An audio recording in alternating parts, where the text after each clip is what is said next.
So here's a ball joint remover. It's basically just a big C-clamp. Use these tools with it. But if you kind of draw a line from these threads, you can see it's pointing right here, and this is bent out.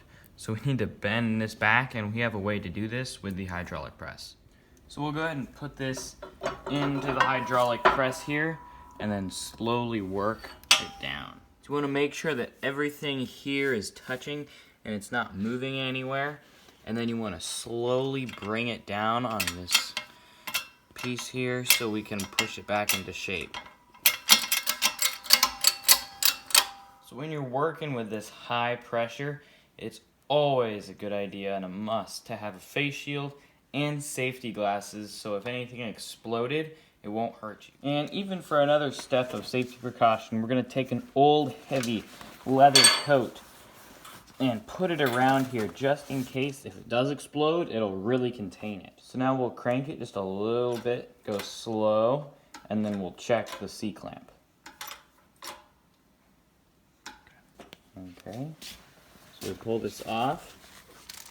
You can see just a little bit of movement, but it needs a little more. So we are getting a lot closer now. It looks more aligned, so we're just gonna go a little bit more and then we can take it off. So now we'll just take it a little bit so we know we have it right where we want it. And if you look at it, that is lined up how we want it. So we can go ahead and release the jack. When we release the jack, it may retract a little bit, so we'll see what happens. We'll take it up slowly.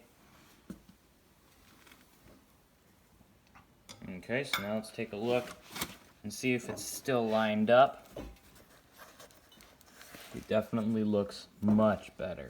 So it did come down a little bit, but it's not quite there. So we're gonna take it a little bit more until it's straight. So this sure looks way better. It's straight again.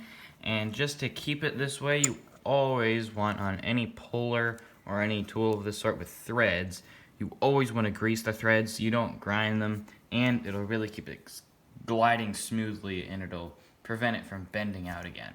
So I hope you guys found this video useful. If you did, don't forget to like and subscribe, and we'll see you next time.